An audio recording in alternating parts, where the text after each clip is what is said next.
On recommence. La vie heureuse d'un croyant. En Matthieu 5, 3 à 12, c'est les béatitudes. Et on dit depuis le début qu'un croyant ou un chrétien est une personne foncièrement heureuse. Amen. Ou foncièrement heureux. Une personne foncièrement heureuse. Alors, on va lire ensemble Matthieu chapitre 5, les versets 3 à 12. Jusqu'à maintenant, on a vu les versets 3, 4, 5 et 6. Et on va les lire pareil, hein? C'est toujours bon de se les rappeler. C'est « Heureux ceux qui se reconnaissent spirituellement pauvres, car le royaume des cieux leur appartient. Heureux ceux qui pleurent, car Dieu les consolera. Heureux ceux qui sont humbles, car Dieu leur donnera la terre en héritage. Heureux ceux qui ont faim et soif de justice, car ils seront rassasiés. Heureux ceux qui témoignent de la bonté, car Dieu sera bon pour eux. Heureux ceux dont le cœur est pur, car ils verront Dieu. Heureux ceux qui répandent autour d'eux la paix, car Dieu les reconnaîtra pour ses fils. Heureux ceux qui sont opprimés pour la justice, car le royaume des cieux leur appartient. Heureux serez-vous quand les hommes vous insulteront et vous persécuteront, lorsqu'ils répandront toutes sortes de calomnies sur votre compte à cause de moi. Oui, réjouissez-vous alors et soyez heureux, car une magnifique récompense vous attend dans les cieux. Car vous serez ainsi comme les prophètes d'autrefois. Eux aussi ont été persécutés avant vous de la même manière. Amen. Seigneur éternel, je te prie que tu puisses nous parler ce matin. Je te prie, Seigneur, que tu puisses te servir de moi comme un canal pour parler à notre cœur. Seigneur, que ce ne soit pas mes paroles qui résonnent dans notre esprit, mais que ce soit toi, Saint-Esprit, qui résonne dans notre esprit. Et je te prie, Seigneur, que vraiment tu nous fasses découvrir ce que tu as pour nous et que tu nous fasses saisir ce que tu as pour nous ce matin. Je te prie aussi que ta présence soit manifeste dans ces lieux, comme elle l'est dans notre sœur Gloria et dans les frères et les sœurs ici dans ces lieux. Alors, Père, je te demande au nom de Jésus. Amen. Matthieu 5, 7 nous dit « Heureux ceux qui témoignent de la bonté, car Dieu sera bon pour eux. » Amen. Ceux qui témoignent de la bonté. Ce genre de bonté ne s'exerce pas seulement envers les gens du dehors, les inconvertis, les non-croyants, ceux qui nous font du bien ou encore ceux qui nous aiment. Mais cette bonté, ce genre de bonté s'exerce, et je pense surtout envers les membres de notre famille, avec qui nous avons le plus de proximité, avec qui nous avons le plus de relations. Vous savez, des fois, on a tendance à dire « Ah, c'est pas grave, de toute façon, je sais qu'ils vont me pardonner, ou je sais qu'ils m'aiment, puis ils vont m'endurer. » Mais la réalité est tout autre. Souvent, c'est avec ces gens dans nos familles qu'on passe le plus de temps, et c'est avec eux qu'on doit avoir le plus de considération. Vous savez, la famille au Québec, c'est dur d'avoir une image de la famille parce que la famille au Québec, elle est éclatée. Et partout dans le monde aussi, la famille est éclatée. Donc, les gens ont plus cette notion d'importance de la famille pour se soutenir dans leurs besoins. Et là, c'est pas un jugement sur ceux qui sont séparés ou divorcés, absolument pas. C'est seulement un constat que je fais de la situation au Québec présentement. Et à l'époque, lorsque les chrétiens se convertissaient, ou les Juifs se convertissaient au christianisme, ils quittaient leur famille, et là, ils se retrouvaient tout seuls. Et on a entendu un témoignage comme ça, je pense la semaine dernière, hein, ou quelque chose comme ça. Ils se retrouvaient tout seuls, et ils avaient besoin d'une famille. Et où est-ce qu'ils trouvaient leur famille? Ils la trouvaient dans la famille de Dieu. Aujourd'hui, cette notion-là est quelque peu dérangée par le micro, mais cette notion-là est quelque peu changée. Donc, les gens ont appris à se démener par eux-mêmes. Et la famille n'a plus le même sens. Il y a aussi des familles où est-ce qu'il y a eu des abus. Donc, pour quelqu'un qui est abusé dans une famille, ça devient difficile de faire confiance à une nouvelle famille. Donc, ça prend du temps. Et c'est ça. Donc, mais la famille, c'est quelque chose d'important et c'est là qu'on doit exercer la bonté. La famille, c'est le laboratoire spirituel. La famille, c'est là où est-ce qu'on exerce nos talents spirituels. C'est là où est-ce qu'on apprend à prier les uns avec les autres, les uns pour les autres. La famille, c'est là où est-ce qu'on apprend à s'aimer, à pardonner, à se parler gentiment, à être respectueux les uns envers les autres. Il y a beaucoup de choses que j'ai apprises dans la vie ou des valeurs qui m'ont été inculquées à cause de ma famille. Lorsque mes parents m'ont inculqué certaines valeurs. Et je les remercie pour ça, parce que si je suis ce que je suis, c'est parce que mes parents étaient là. Et aussi, après ça, il y a eu la question de maturité, etc., etc. Mais des valeurs que j'ai reçues, je les ai reçues dans ma famille. Et nous, de même, mon épouse et moi, on a inculqué des valeurs à nos enfants. Et nos enfants vont inculquer des valeurs à leurs enfants, et ainsi de suite. Et ce ne sera pas nécessairement tout le temps les mêmes valeurs qui vont être inculquées, mais selon ce qu'ils ont reçu, chacun a reçu comme éducation.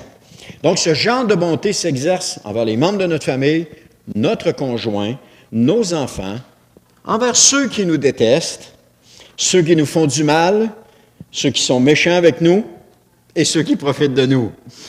Carmen, ça fait 3 semaines que c'est écrit ça. Parce qu'elle me partageait quelque chose ce matin, là, ça fait 3 semaines que c'est écrit.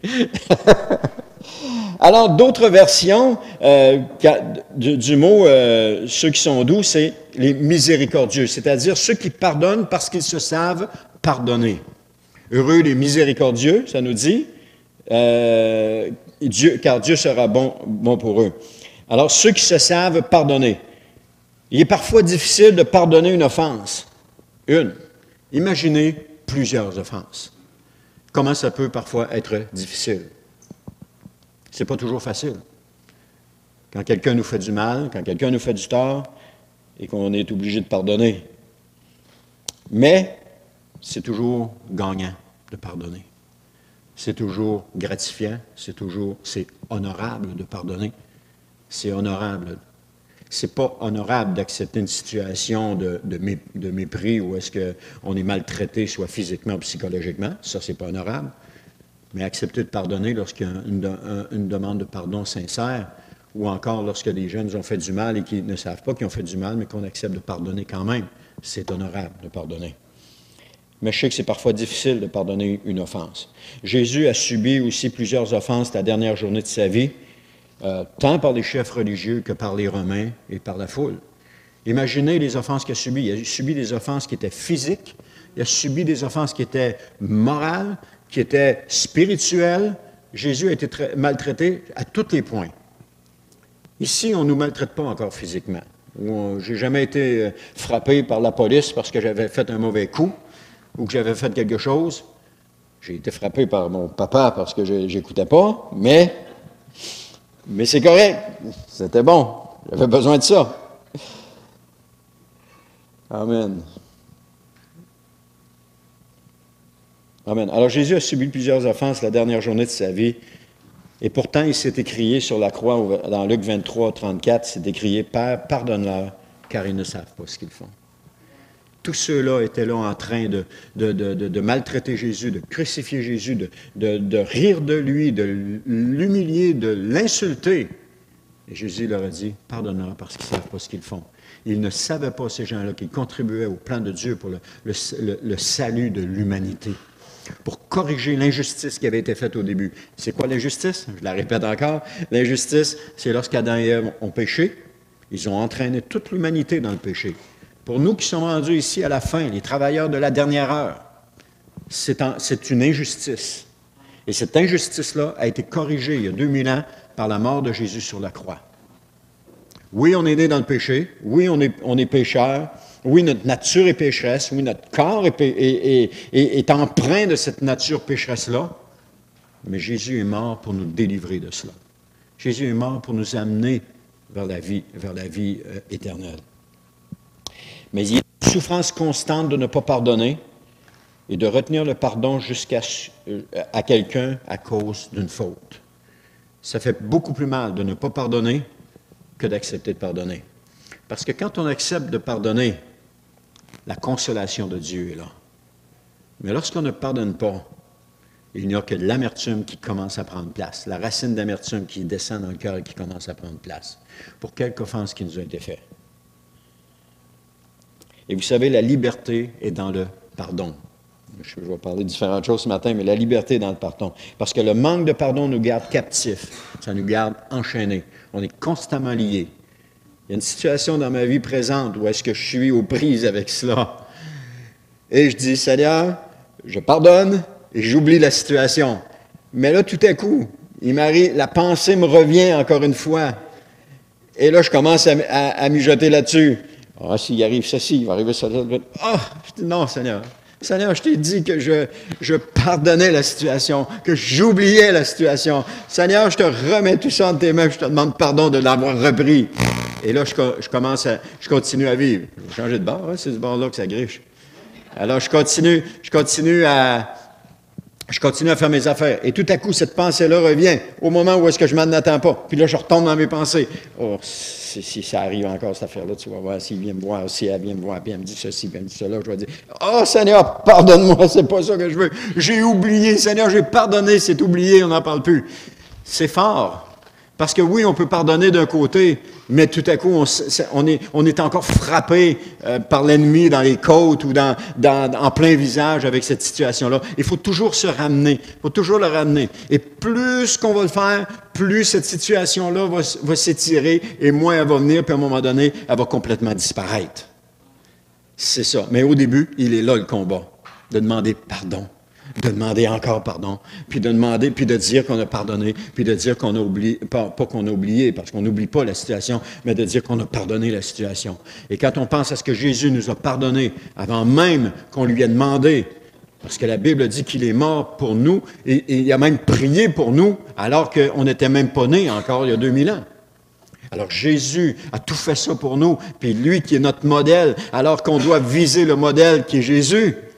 Mais s'il était capable de faire ça, combien est-ce qu'on est capable de faire, nous, qu'on peut faire aussi, avec son aide, avec sa puissance. Mais de garder une offense contre quelqu'un n'est pas gagnant. De garder une offense contre quelqu'un ne crée que de l'amertume à l'intérieur. Et ça grandit. Je me suis vu pendant des années où est-ce que j'avais de la colère. J'avais de la colère en dedans. Je ne savais pas pourquoi j'avais de la colère, mais j'avais de la colère. Et puis là, je me faisais toutes sortes de scénarios. Je me souviens, je conduisais, puis je me faisais toutes sortes de scénarios. Jusqu'à un moment donné où est-ce que Dieu a complètement enlevé ça parce que je lui ai demandé de l'enlever. J'ai dit, Seigneur, délivre-moi de ça. Et tout ça, savez-vous à cause de quoi c'était? Parce que je n'avais pas été capable de dire la chose quand c'était le moment de la dire. J'avais eu peur de la dire. Et je ne l'avais pas dit, et je n'avais pas été libéré. Donc, j'ai encaissé. Et à un moment donné, qu'est-ce que ça fait? Il faut que ça sorte. Ça ne peut pas rester en dedans. Et là, ça sortait comment? Ça sortait par à l'intérieur, quand j'étais tout seul. Ça sortait devant le Seigneur, mais ça sortait avec de l'amertume. Et c'est pas ça que Dieu veut. Et tranquillement, j'ai commencé à pardonner et à pardonner. Amen. J'ai commencé à pardonner. Ça griche? Ah, c'est peut-être les moniteurs. Alors, j'ai commencé à pardonner, et tranquillement. Mais ça revenait. Mais plus ça revenait, plus je demandais pardon encore, plus je demandais d'être libéré. Et tout à coup, ça s'est étiré, jusqu'à ce qu'à un moment donné, où il y a eu une grande période de temps, il n'y en avait pas. Et là, tout à coup, c'est revenu. Quelques offenses qu'on m'a fait. Et c'est pas personne ici, inquiétez-vous pas. Quelques offenses qu'on m'a fait. Et là, je dois lutter avec ça aujourd'hui. Demander pardon à Dieu. Mais je le répète, c'est personne dans l'Église, là. Inquiétez-vous pas avec ça, là. Tout le monde se regarde, c'est-tu moi? C'est-tu moi? C'est celui qui a pris le repas du Seigneur avec moi ce matin. Non. C'est personne ici. Hein? Tu le dis.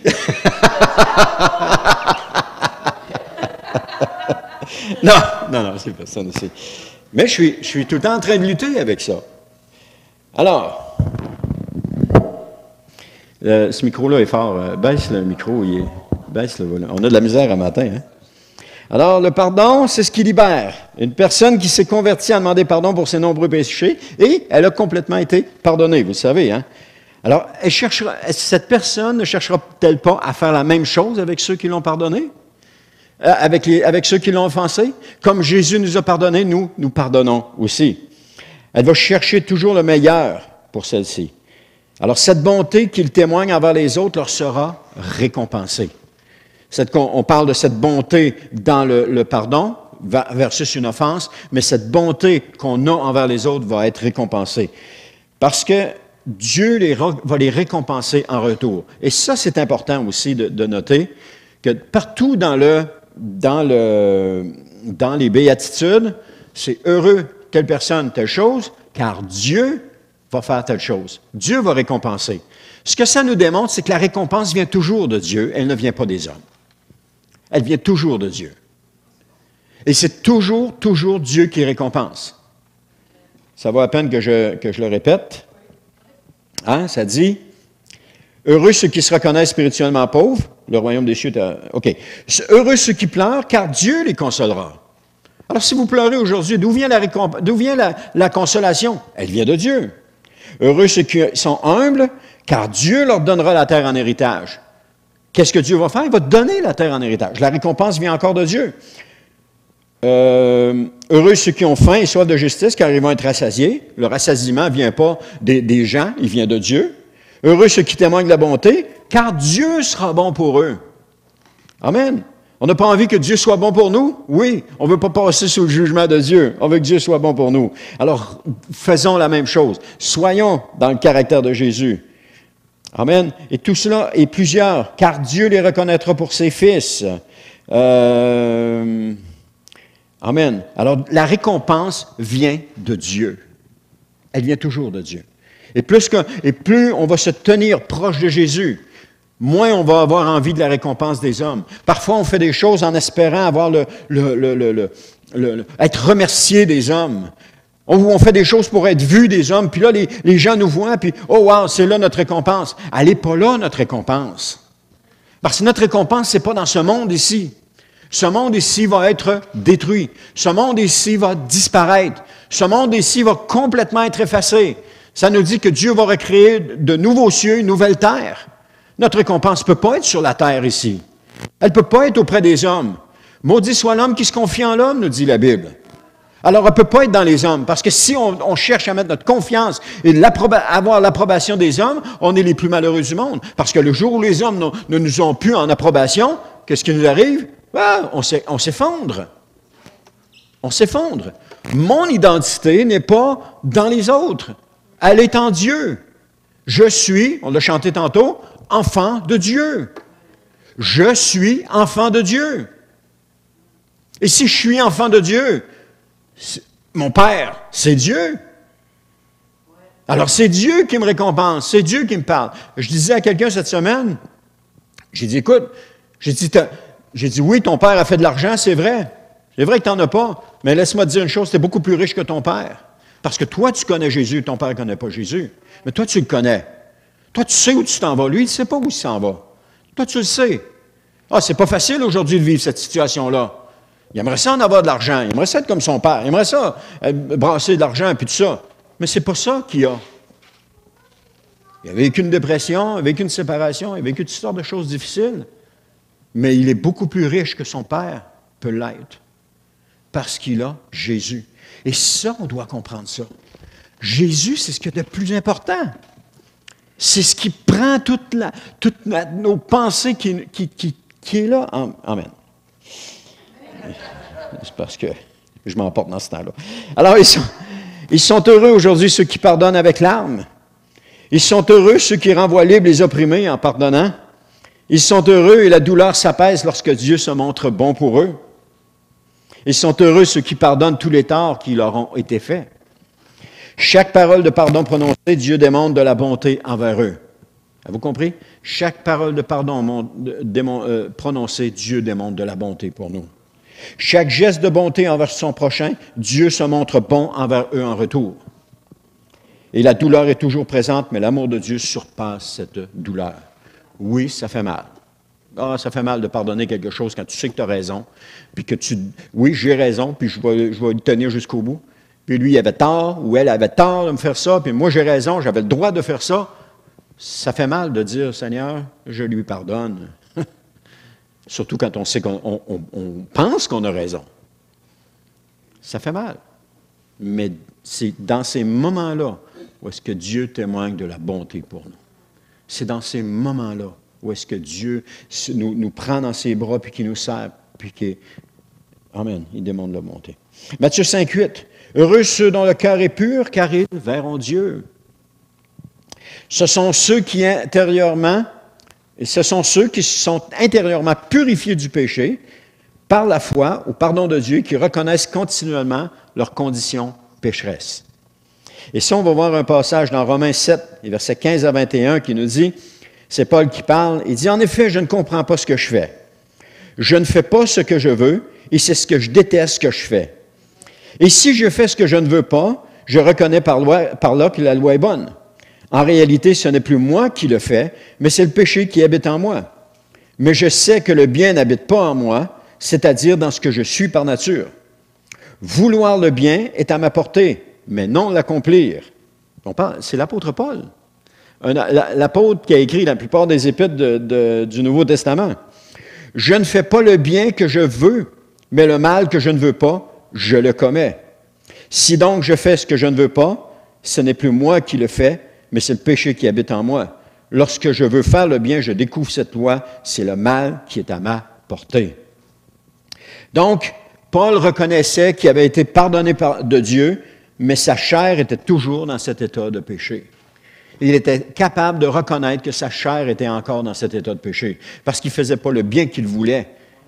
Mais il ne faut pas prendre ça comme une excuse en disant « Ah, bien, si Paul était comme ça, parce qu'il dit « Je ne fais pas le bien que je veux, mais le mal que je ne veux pas, je le commets. » Il dit « Si donc, je fais ce que je ne veux pas, bien, c'est plus moi qui le fais, c'est le péché qui habite en moi. » Alors, c'est le péché qui habite en moi qui le fait, donc c'est pas de même qu'il faut le prendre.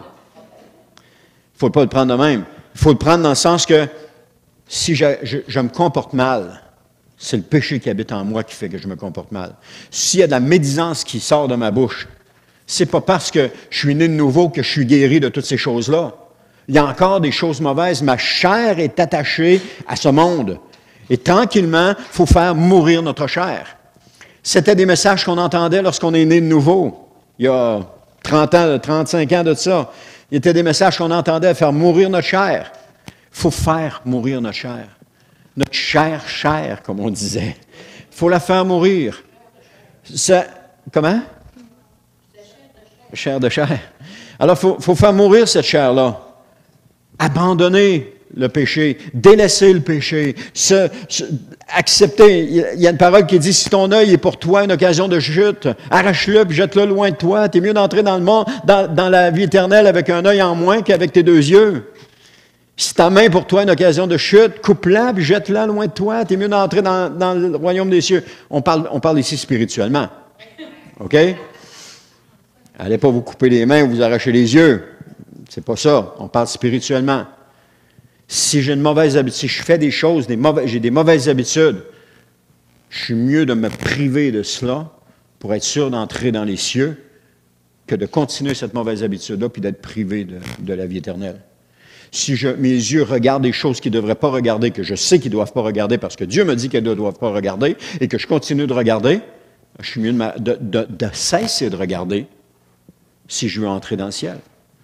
Le fait d'être croyant ne signifie pas que il y a eu ce débat, ne signifie pas que comment je dirais ça?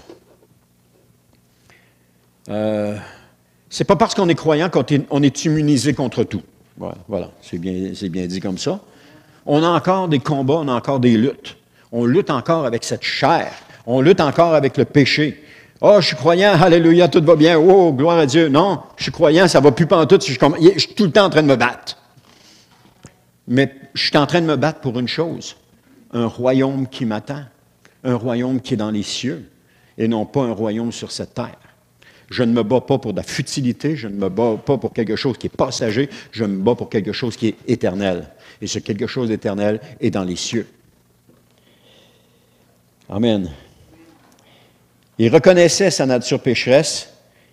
Et il était un grand mal de se cacher la vérité et de faire en sorte de ne pas voir notre nature pécheresse ou de cacher la vraie personnalité que nous sommes, de se la cacher à nos yeux. On doit être honnête avec nous-mêmes. Oui, je suis pécheur. Oui, j'ai péché. Oui, j'ai tombé, Seigneur, je te demande pardon. Au lieu de dire, oh non, Denis, t'es correct, ouais, t'es bon. Hey, t'es un bon chrétien, mon homme, là. Continue comme ça, là. De m'encourager de même. Alors que je sais pertinemment que je suis péché. Nous ne faisons pas ce que nous voulons, nous faisons le mal que nous ne voulons pas.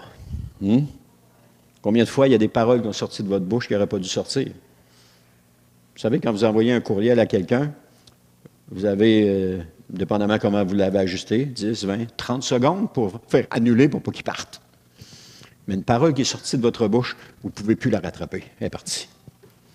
Et si elle est entendue par quelqu'un, elle peut blesser, elle peut faire mal. Une parole qui ne doit pas être prononcée, elle peut blesser, puis elle peut faire mal. Notre chair est toujours et encore active. Et elle doit mourir. Elle doit mourir. Et ça rend malheureux certaines personnes, ces personnes qui ont réalisé qu'ils devaient toujours lutter contre le péché. C'est ça que ça dit ici. Heureux ceux dont le cœur est pur, car ils verront Dieu. Être capable d'avoir un cœur honnête. Être capable d'avoir une vue honnête de soi-même. Non, je ne suis pas parfait. Non, je ne suis pas meilleur qu'un autre. Ça s'appelle aussi de la présomption.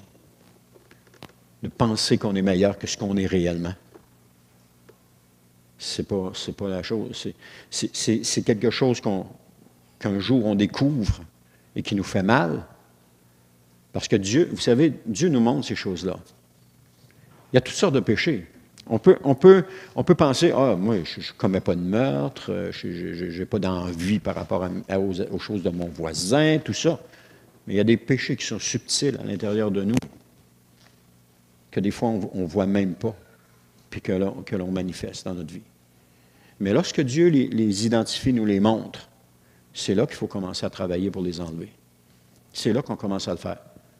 C'est pas... comment je dirais ça? Quand même que quelqu'un d'autre vient et qui me dit « Ah, telle affaire, blablabla, tu devrais abandonner ça, tu devrais lâcher ça », ça n'aura aucun impact, à moins que Dieu me l'ait dit. Parce que si Dieu ne me l'a pas dit, ce que quelqu'un d'autre dit, ça n'a aucun impact. Mais si Dieu me le dit, et qu'ensuite de ça, quelqu'un arrive chez nous et qui me dit des choses de même, oh, là, ça a tout un impact. Parce que Dieu me l'a déjà dit. Ou le pasteur arrive le matin avec un enseignement, bang, bang, bang, en plein sur ce que Dieu me dit cette semaine. Ça a un impact. Ça en a eu dans ma vie, cet impact-là. Souvent, où j'écoute une chanson à un moment donné, puis Dieu parle, la même chose. Vous savez, une des choses que j'ai remarquées, peut-être que vous l'avez remarqué aussi, c'est qu'à un moment donné, quand Dieu veut s'adresser à toi, il va te parler de la même chose de 3 ou 4 façons différentes. Ce qui fait que tu dis, oh, je pense que Dieu est en train de me parler. Parce que ça fait 3 personnes qui me disent la même chose dans un court laps de temps. Ou ça fait 3 fois que je vois la même situation de différentes façons. Et là, je pense que Dieu est en train de me parler. Si, par exemple, quelqu'un a une mauvaise habitude X, et que tout à coup, la première chose qu'il lit dans sa parole, que Dieu parle à propos de cela. Je prends un problème X parce que ça peut être n'importe quoi. Alors, Dieu parle à propos de cela. OK, tu le reçois, tu dis, oh, amen, Seigneur, ouais, tu m'en parles, merci, mais tu arrives à l'église et le pasteur prêche sur la même chose que, peut-être sur le même passage que tu as vu, ou il prêche sur le même sujet. Là, tu dis, oh. Et tout à coup, là, tu t'en vas, après ça, les gens vont au restaurant, tu t'en vas au restaurant, tu vas manger avec les gens, et là, quelqu'un arrive, il dit, tu sais pas ce que j'ai lu cette semaine. Bang, il te sort la même chose. Là, Dieu est en train de te parler sérieusement. Là, ça veut dire, OK, là, tu peux fondre en larmes, puis ou bien dire à la personne, tu n'as aucune idée de comment que Dieu est en train de me parler à travers toi. Mais là, il faut se mettre à l'œuvre. C'est à partir de ce moment-là qu'on dit, OK, Seigneur, comment je fais pour me débarrasser de ça? Comment je fais? Dieu va parler de différentes façons. Ça, c'est pour quelqu'un, c'est pour un type de caractère. Il y a d'autres types de caractères où il faut que ça revienne souvent pour qu'ils finissent par comprendre. Et il y a d'autres types de caractères où ça s'échelonne sur des années. Je ne vise pas personne, là, je parle de moi. Ça s'échelonne sur des années avant de finir par comprendre. Mais c'est correct. Dieu connaît toutes choses. Dieu connaît chacun de nous. Et Dieu va nous parler à chacun de nous de la façon dont on a besoin qu'il nous parle. Il ne parlera pas à quelqu'un de la même façon qu'il me parle à moi, il ne parlera pas à un autre de la même façon qu'il me parle à moi. Oui, le contexte est pareil, mais je veux dire, l'intensité n'est pas la même. La façon de parler n'est pas la même. Mais avec le temps, quand on grandit, quand on est bébé spirituel, on arrache les affaires tranquillement de notre cœur, on les sort, on les arrache, on les enlève. Notre relation prend de l'ampleur avec le Seigneur Jésus. Et à mesure qu'on avance, on a juste un seul désir, c'est de lui plaire. Et notre prière, au début, c'était « Oh non, Seigneur, tu ne veux pas que je me débarrasse de ça? Oh non! » C'est pas parce qu'on l'aime, notre péché, mais c'est parce qu'on sait que ça va laisser un vide à l'intérieur de nous. Je me souviens, mon frère aimait fumer. Il aimait ça. Il le disait. Moi, j'aime ça, fumer. Le Seigneur lui a parlé, il a dit, tu arrêtes ta cigarette. Oui, mais Seigneur, j'aime ça. Il se battait avec le Seigneur, il disait, j'aime ça. Le Seigneur disait, non, tu arrêtes ta cigarette. Oui, mais j'aime ça. Il a fini par obéir. Ça a été long, ça a pris un certain temps. Mais c'était et ça, il y a des péchés comme ça que dans notre vie qu'on affectionne. Mais on ne devrait pas les affectionner. On ne devrait jamais l'affectionner. Mais des fois, on sait que ça va laisser un vide. Je connais quelqu'un qui vivait en concubinage avec quelqu'un et qui ne voulait pas se séparer parce que ça laisserait un vide dans sa vie et elle avait peur du vide que ça allait laisser dans sa vie. Ce n'est pas quelqu'un ici, inquiétez-vous pas. Elle avait peur du vide que ça laissait dans sa vie. Et tout cela, elle est restée toujours attachée, non seulement à cet homme-là, elle a quitté, elle en a retrouvé un autre, elle s'est encore attachée, etc., etc. Elle avait peur, elle n'a pas voulu écouter le Seigneur lorsqu'il lui a parlé là-dessus. Quand Dieu parle, on se met à l'œuvre. Mais oui, c'est vrai que ça laisse un vide. Mais ce vide-là est comblé par le Seigneur Jésus. Il est comblé. Amen. J'ai débordé, mais ce n'est pas grave. Tout de même, on parle des gens qui gardent leur cœur pur. Comment? En confessant leurs manquements, en réalisant qu'ils ne pourront jamais être complètement délivrés et qu'ils auront toujours besoin du pardon de Dieu tant et aussi longtemps qu'ils seront dans ce corps mortel. Comme Paul s'est écrié au Romains 7, verset 24, il dit « Malheureux que je suis, qui me délivrera de ce corps voué à la mort? » Qui va me délivrer de ça? Il y a Dieu seul qui va le faire. Dieu seul. Donc, ces gens, dans leur désir de garder leur cœur pur, ils savent qu'ils verront Dieu. Et si j'applique mon cœur à garder mon cœur pur, qu'est-ce que la Bible dit? Je vais voir Dieu. Amen. Je vais le voir en Dieu. Alors, c'est la promesse que Dieu fait. Matthieu 5, 9. Heureux ceux qui répandent autour d'eux la paix, car Dieu les reconnaîtra pour ses fils. Ça, c'est mon préféré. Parce que ce sont ceux qui montrent aux autres comment avoir la paix intérieure avec Dieu. À quelque part, ça peut être des évangélistes. Comment on fait pour avoir la paix avec Dieu? Parce que vous savez comme moi, vous le savez tous, parce qu'avant de venir au Seigneur, comment c'était agité à l'intérieur, comment il n'y avait pas la paix à l'intérieur, et comment vous cherchiez à travers toutes sortes de choses à combler ce vide ou ce manque de paix qu'il y avait à l'intérieur. Et ça, c'est la réalité. C'est encore pareil aujourd'hui. Notre monde fournit mille et une choses pour que les gens puissent combler leur manque de paix intérieure. Que ce soit le travail, que ce soit des activités de toutes les sortes, ou des cours de toutes les sortes, ou quoi que ce soit, tout ça est là pour que chacun puisse combler sa paix intérieure. Et c'était la même chose pour nous aussi.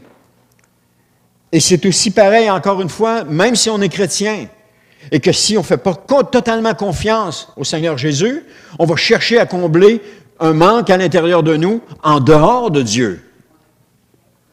On va s'inscrire à ceci, on va s'inscrire à cela, alors que c'est de Dieu qu'on a besoin. On va chercher à combler un manque. Alors, ce sont ceux qui montrent aux autres comment avoir la paix intérieure avec Dieu. Ils sont des instruments de paix dans le monde. Ils savent bien que la seule paix qui est possible en ce bas monde est la paix intérieure avec Dieu. Le monde crie paix, paix, paix, on veut la paix, on ne veut plus la guerre, blablabla, blablabla. Mais ce n'est pas ça qui va régler la situation. Parce que la Bible le dit que ce n'est pas ça qui va régler la situation. Quand les hommes vont crier paix et sécurité, qu'est-ce qui va se passer? Alors une ruine soudaine va fondre sur eux. Parce que la paix et la sécurité ne sont pas de ce monde physique. La paix, elle est spirituelle. Elle vient de Dieu. Et c'est seulement cette paix-là que nous devons avoir, que nous devons rechercher. Cette paix qui vient de Dieu. Cette paix où est-ce que, quoi que ce soit que je fais, je sais que j'ai l'assentiment de mon Père. Et ça, c'est la même chose dans le monde. Vous êtes, on prend un exemple, vous êtes un fils d'un homme riche, ou une fille d'un homme riche. Oui, Roberto, OK. Mais, vous savez quand vous faites la bonne chose ou quand vous ne faites pas la bonne chose. Vous le savez quand vous plaisez à votre père ou quand vous ne plaisez pas à votre père. Vous le savez. C'est à l'intérieur. Ça n'a pas besoin souvent que quelqu'un vienne le dire, parce que notre conscience nous parle. Et comme chrétiens, c'est le Saint-Esprit qui nous parle. Et nous savons que quand on pose un geste quelconque, on plaît à Dieu ou on ne lui plaît pas. Lorsque la paix intérieure n'est plus là, on peut se poser des questions en disant « Oh, je pense que je suis en train de faire quelque chose qui déplaît à Dieu. » Quand on a l'impression, Dieu a dit qu'il serait avec nous tous les jours, mais quand on a l'impression qu'il n'y a plus cette paix-là, imaginez David. David qui était un homme de Dieu, le roi David. Et le jour où est-ce qu'il a péché avec Bathsheba, on n'entend pas jusqu'à temps que le prophète aille lui parler. Il s'est passé comme une année complète. On ne voit pas dans la parole de Dieu où est-ce que David a une relation avec Dieu, où est-ce qu'il y a une communion avec Dieu. On voit que la relation et la communion sont coupées à cause de ce qu'il a fait. La Bible ne décrit pas les sentiments intérieurs de David, mais certainement que David va se dire, qu'est-ce que j'ai fait là? Qu'est-ce que j'ai fait là? Non seulement Uri, c'était un de ces valeureux soldats.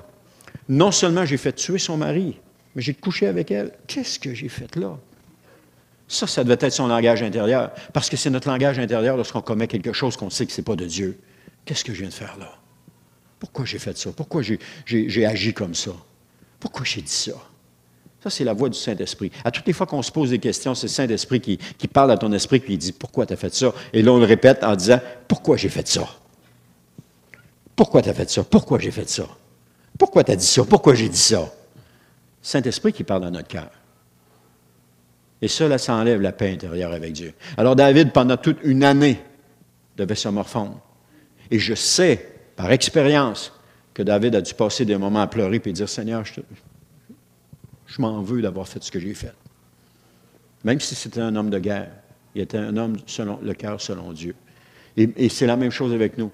Combien de fois je me suis couché, ou peut-être vous aussi, vous vous êtes couché le soir en disant « Pourquoi j'ai agi comme ça aujourd'hui? » Et d'avoir les larmes aux yeux, puis de pleurer. Pourquoi j'ai agi de même? Mais il ne faut pas que ça reste juste sur le pourquoi. Seigneur, pardonne-moi, puis montre-moi comment je peux réparer la situation si ça se répare. Lorsque le prophète est venu parler à David, qu'est-ce que David a fait? Sonde-moi, ô Dieu, et connais mon cœur. Regarde si je suis sur une mauvaise voie et dirige-moi dans la voie de l'éternité. C'était un chant qu'il a composé. David a vraiment reçu ce que le prophète lui a dit. La même chose aujourd'hui. On peut recevoir ce que le Saint-Esprit nous dit sur notre cœur et commencer juste à louer Dieu, puis à chanter Dieu, puis à lui demander pardon pour la situation qu'on a commise. Et là, tout à coup, qu'est-ce qui se passe? La paix intérieure revient. Et là, on n'est plus triste, on n'a plus la mine à terre.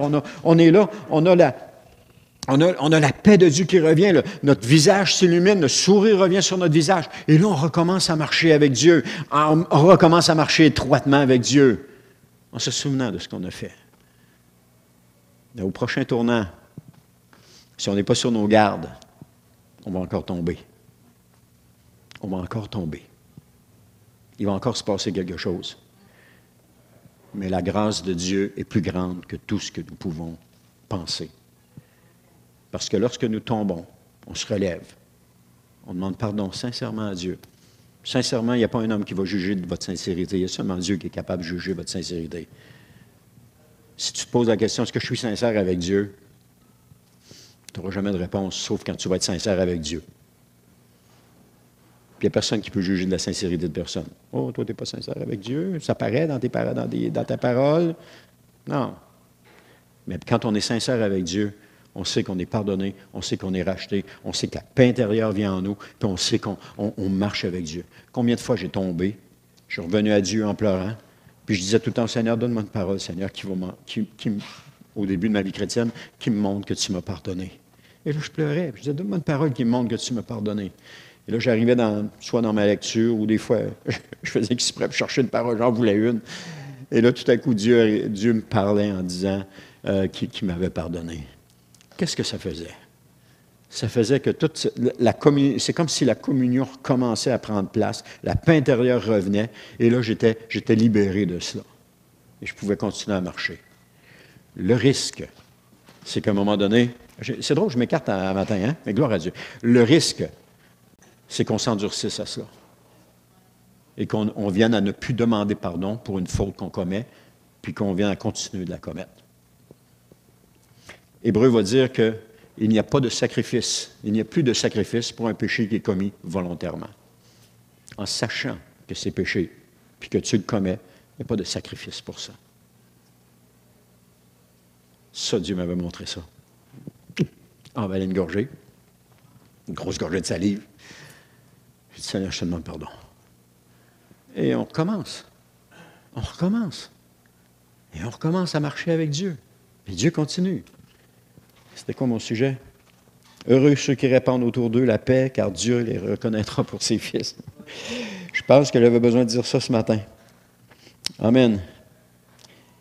C'est bon. OK.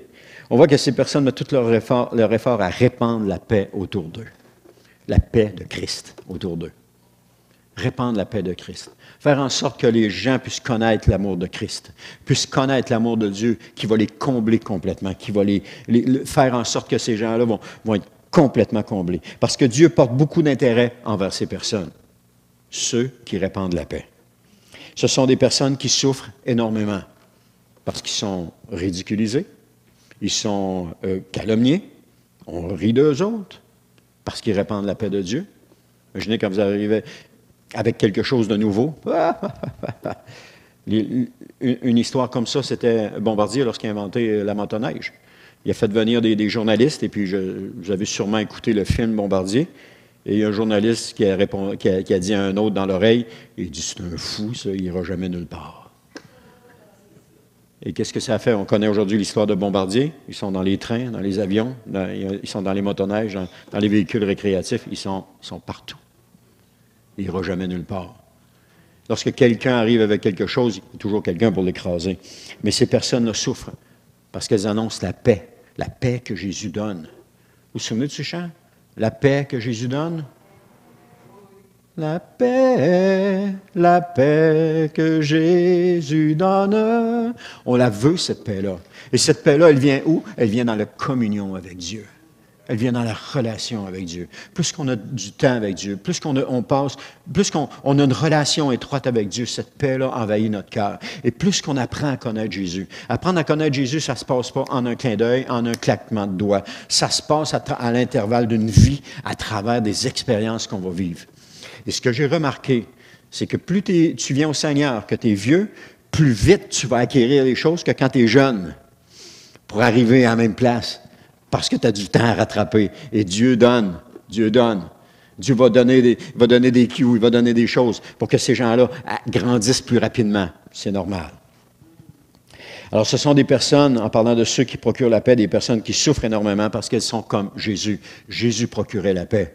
Jésus procurait la paix. Il guérissait quelqu'un, mais il faisait rire de lui sur l'autre côté. Il délivrait quelqu'un, mais il se faisait calomnier sur l'autre côté. Et c'est la même chose aujourd'hui. Ça n'a pas changé. Le monde est le monde. Ça n'a pas changé. Aussi, si vous êtes de ceux qui répandent la paix autour de vous, vous êtes heureux. Pourquoi? Parce que vous savez foncièrement que de plaire à Dieu, c'est ce qui compte le plus. Toute cette série d'enseignements-là nous a appris, j'en ai encore, il va y avoir une 4e partie la semaine prochaine, nous apprend que pour être heureux, nous apprend ce que c'est que d'être heureux. Nous apprend que être heureux, ce n'est pas une joie passagère. Être heureux, c'est foncièrement à l'intérieur de nous. Vous savez foncièrement que de plaire à Dieu, c'est ce qui compte le plus. Il n'y a rien d'autre qui compte le plus. Si je marche dans la vie, je veux plaire à Dieu. J'ai posé des gestes dans ma vie qui faisaient en sorte que je me demandais si j'étais en train de plaire à Dieu ou non. Et Dieu me laissait aller là-dedans. Jusqu'à un moment donné où il m'encourage, fortifie. Là, je ne comprends rien, Seigneur. J'étais sûr que j'étais à côté. Mais non. Un dernier exemple, je termine avec ça. J'ai pas... Caroline, c'était bon, hein? Je n'ai pas dit le meilleur encore. Ah. OK, on va laisser faire mon illustration. Alors, que votre priorité est que les autres puissent découvrir la paix intérieure de Dieu, que chacun puisse expérimenter la paix intérieure avec soi et avec Dieu. Le psaume 126, 5 à 6 nous dit « Qui sème avec des larmes moissonne avec des cris de joie. Qui s'en va en pleurant pour porter sa semence revient rempli de joie sous le poids de ses gerbes. Amen. Donc, à force de persévérance et de travail assidu, ils savent qu'un jour, Dieu les récompensera. Parce que notre récompense n'est pas dans ce monde. Pensez-vous que les grands qui ont passé avant nous ont tous eu une récompense dans ce monde? Non. Hébreu nous le dit. Ils ont vu saluer de loin. Ils n'ont pas reçu les promesses qu'il y avait eues. Hein? Seigneur, tu as fait des promesses puis tu ne les as pas accomplies. Il ne les a pas eues de son vivant. Mais je suis convaincu qu'au ciel, il a été comblé de ces promesses-là. Amen. Ce monde n'est pas notre monde. Cette vie n'est pas notre vie. Notre monde est dans le ciel. Notre vie est en Jésus. Notre vie, ma vie ne m'appartient pas. C'est ma vie, je peux faire ce que je veux. Faux. C'est la vie à Jésus qui est en toi. Et tu ne peux pas faire ce que tu veux. Tu fais ce que Jésus te dit de faire. Parce que tu ne t'appartiens plus. Je ne m'appartiens plus, j'appartiens à Jésus. Mais on a notre caractère humain et puis on fait encore nos affaires. Mais petit à petit, d'une expérience à l'autre, Dieu nous change, nous transforme et fait en sorte que nous soyons de meilleures personnes d'une expérience à l'autre. Et parfois, on tombe, on a l'impression que c'est nous-mêmes qui se sont mis dans le pétrin. Mais des fois, Dieu a orchestré tout ça pour que tu sois dans le pétrin. Parce qu'il savait qu'en mettant la trappe, tu tomberais dedans. C'était pas compliqué, il le savait. Et que si tu tombais dedans, tu allais réaliser quelque chose. Et qu'en réalisant ce quelque chose, tu allais grandir. Parce qu'il y a deux choses qui se passent. Soit tu tombes dedans, tu réalises quelque chose et tu grandis, soit tu tombes dedans, tu t'apitoies sur toi-même, puis tu restes où ce que tu es. Et deux seuls choix. Mais si je tombe dedans, puis que je me relève, puis je demande pardon à Dieu, je viens de faire un pas, je viens de grandir. Je grandis dans mon cœur, je grandis dans ma vie, je grandis dans mon caractère. Si vous m'aviez connu quand j'avais 20 ans, vous verriez que je suis plus pareil. Ma fille a dit l'autre fois, elle dit, « Papa, maman, vous avez changé toutes les deux. » Ben, c'est sûr qu'on a changé. C'est sûr. Hein?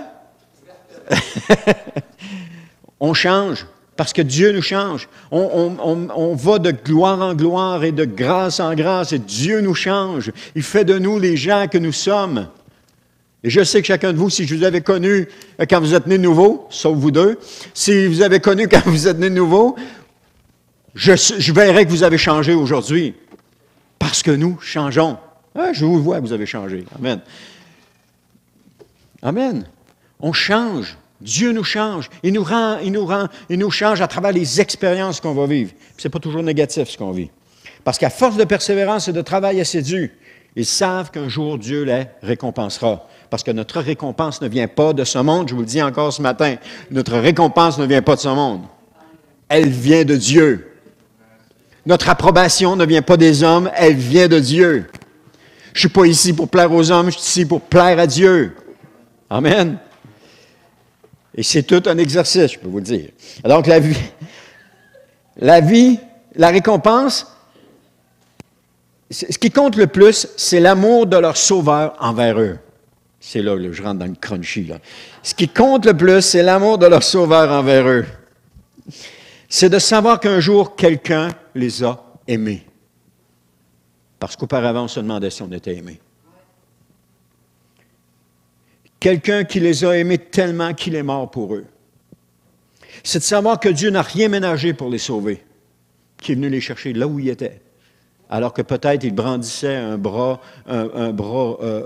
rebelle envers Dieu, ou accusait Dieu de tous les malheurs qui leur arrivaient.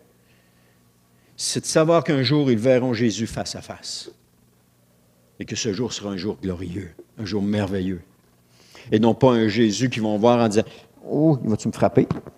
Oh, non, tu ne me frappes pas. J'étais sûr que tu allais me frapper. » Non. Un Jésus qui va les prendre dans ses bras puis qui va leur démontrer physiquement comment il les aime.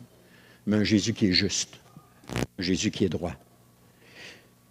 C'est de savoir que Jésus est en train de leur préparer une demeure dans le ciel. C'est de savoir que leur nom est écrit dans le livre de vie de l'agneau, comme on a vu la dernière fois. C'est de savoir qu'ils passeront l'éternité avec leur Sauveur qu'ils aiment tant. Leur Sauveur qu'ils aiment tant. Aimez-vous Jésus? Aimez-vous Jésus plus que votre vie? plus, aimer Jésus plus que sa vie. Donc, à force de persévérance et de travail assidu, ils savent qu'un jour, Dieu les reconnaîtra pour ses fils.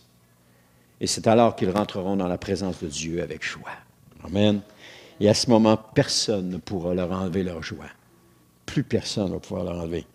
Tous le reconnaîtront comme étant les fils de Dieu. Amen. On va arrêter ça là. C'est bon, on va arrêter ça là. Amen. Seigneur éternel, je te remercie pour ce matin, Seigneur. Je te remercie pour ta parole, les paroles que tu nous donnes. Je te remercie, Seigneur, pour ces bénédictions que tu nous donnes. Je te remercie, Seigneur, pour tout ce que nous vivons, Seigneur, parce que je sais que ce que nous vivons, Seigneur, c'est ce qu'il y a de meilleur. Et que, Seigneur, tu nous conduis d'une étape à une autre, Seigneur, à travers les difficultés, à travers les joies, à travers les pleurs, à travers les rires. Mais, Seigneur, tu nous conduis d'une étape à l'autre, Seigneur, parce que tu veux nous rendre encore plus meilleurs. Tu veux nous rendre semblables à Jésus. Et, Seigneur, on veut collaborer avec toi. On veut marcher avec toi. On veut se coller à toi puis marcher main dans la main avec toi. Qu'importe ce qu'on a à vivre, qu'importe ce qu'on a à endurer dans ce monde, parce que ce monde n'est pas notre monde. Ce monde est passager. Ce monde va terminer. Et, Seigneur, je te remercie que tu nous fasses prendre conscience de cela. Prendre conscience, Seigneur, que nous t'appartenons, que nous appartenons à ce monde. Prendre conscience que nous sommes comme une fleur qui passe, comme un souffle qui passe, comme une fumée, Seigneur, qui passe. Mais que toi, Seigneur, tu demeures éternellement et que la vie que nous avons en toi va durer éternellement. Seigneur éternel, fais fixer nos yeux sur cette vie éternelle. Fais fixer non pas nos yeux sur cette vie charnelle et terrestre, mais sur cette vie éternelle qui nous conduit à toi et qui nous amène dans ta présence. Seigneur éternel, merci. Merci pour ce que tu fais. Merci, Seigneur, pour ce que tu as fait jusqu'à maintenant dans ma vie et dans la vie de chacun de mes frères et de mes sœurs. Merci pour ce que tu as fait. Merci, Seigneur, pour chacune des étapes dans lesquelles ils ont passé. Merci, Seigneur, pour chacune des étapes qu'ils sont peut-être en train de passer. Et merci, Seigneur, parce que ce qu'ils sont en train de passer, ce que je suis en train de passer, ce que nous sommes en train de passer, c'est ce qu'il y a de meilleur. Et, Seigneur, je te rends grâce pour cela. Je te rends grâce pour cela. Et je te remercie, Seigneur. Je te remercie, Seigneur. Alléluia. Amen.